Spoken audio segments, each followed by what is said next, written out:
शादी वो चीज नहीं है जो किसी पर तरस खा के की जाए या किसी पर एहसान किया जाए। शादी वो चीज है जहां पर दो लोग इक्वली इन्वॉल्व होते हैं, दो लोगों की लाइफ एक दूसरे की लाइफ के ऊपर डिपेंड हो जाती है लगभग पूरे तरीके से।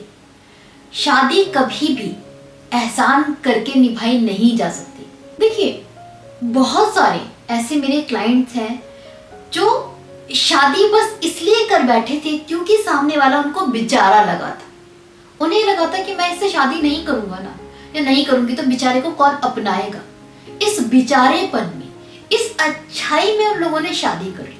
और उसके बाद क्या होता है? क्या आप बेचारेपन की वजह से किसी को खुश रख सकते हैं? नहीं रख सकते। देखिए, एक चीज आपको समझनी है कि जब भी आप शादी करते हैं ना, वो चाहे लव मैरिज हो या फिर अरेंज मैरिज हो, उसमें दोनों की खुशी इक्वली मैटर करती है, दोनों की पसंद इक्वली मैटर करती है। कुछ गलतियां हैं जब आप शादी करते हो तो आप कर देते हो, जिसके लिए आपको पछताना पड़ता है। इसी वजह से आपका मैनी टाइम डिवोर्स भी हो जाता है। कि मान लीजिए आप गए किसी लड़की को देखने, किसी लड़के को देखने, अब सामने से आपको पता है कि वो इंसान इंटरेस्टेड नहीं है। क्योंकि आपको वो इंसान ठीक लग रहा है तो आप पीछे पड़ जाते हैं, आप उसकी चार चीजों को इग्नोर करते हैं। उसने आपसे खुल्लम खुल्ला बोला था कि देखो, मुझे तुम पसंद नहीं हो, मुझे आपसे शादी नहीं करनी, बट आप ज्यादा इंटरेस्टेड थे।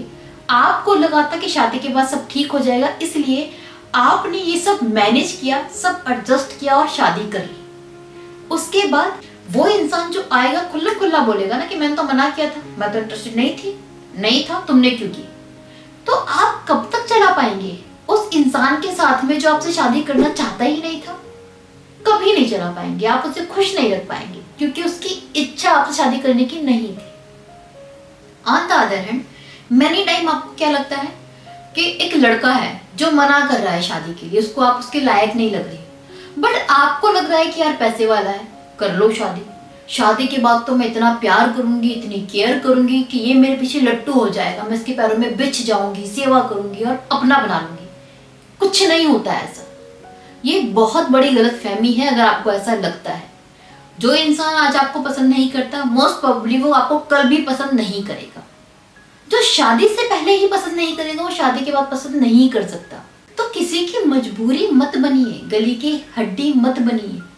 ऐसे इंसान के साथ में ना तो कभी आप खुश रह सकते हैं, ना तो उसको कभी खुश रख सकते हैं। जब हम किसी को प्यार करते हैं ना, तो करते हैं, उसके लिए कोई रीजन नहीं चाहिए होता, और फिर हम उसके साथ में खुश भी रहते हैं। अब वो इंसान आपको पसंद ही नहीं करता तो वो आपके साथ में खुश रह ही नहीं पाएगा। और एक तरफा शादी आप कब तक निभाओगे, कब तक निभाओगी? नहीं हो सकता। एक तरफा कभी भी कोई रिश्ता नहीं चलता।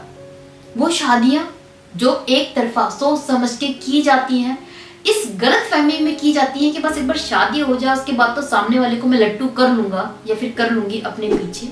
जो ये समझ के शादी करते हैं वो अक्सर अपनी पूरी जिंदगी में दुखी रहते हैं। तो शादी में इस मैटर पे कभी एडजस्ट मत कीजिए।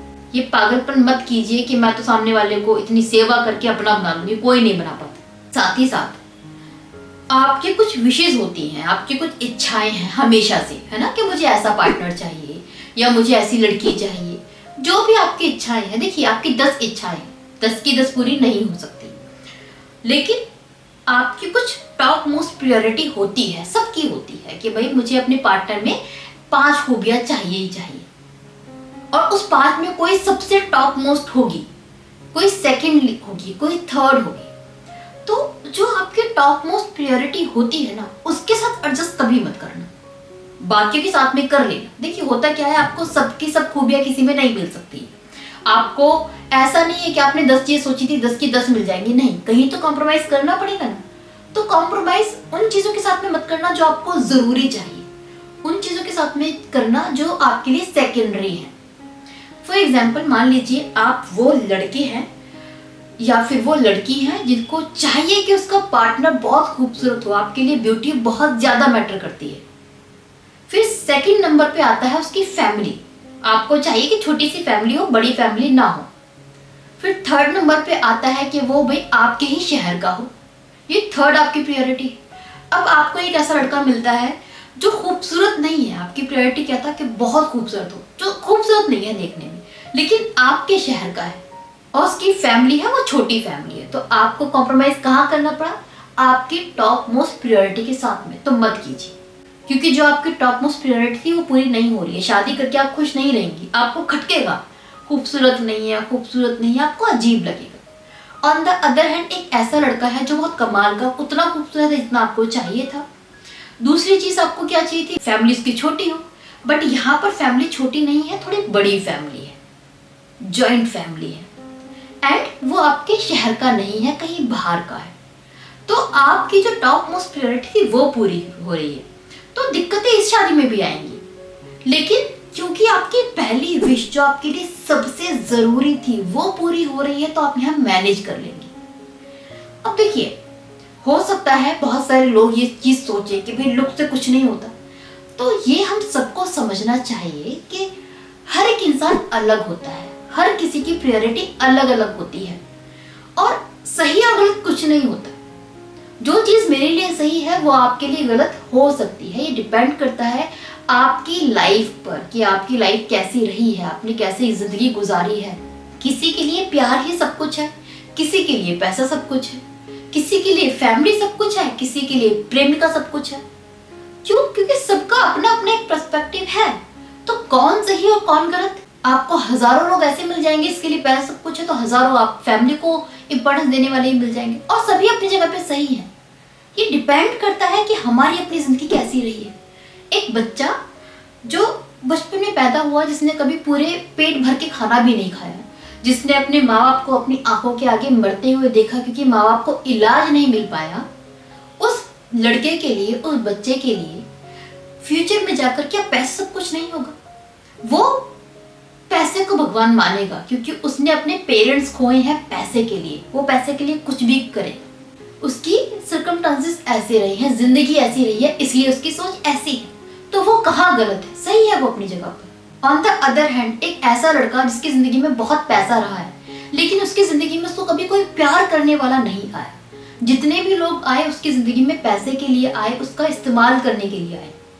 तो ऐसे लड़के को अगर कोई लड़की मिल जाए जो उसको सच्चे दिल से प्यार करती हो, सिर्फ इसे प्यार करती हो, उसके पैसे को नहीं, तो क्या ये उस पूरे पैसे को, अपने पूरी जायदाद को उस लड़की के लिए छोड़ेगा? नहीं, बिल्कुल छोड़ देगा, क्योंकि इसके लिए प्यार सब कुछ है, इसको कभी नहीं मिला, किसी एक ने दिया।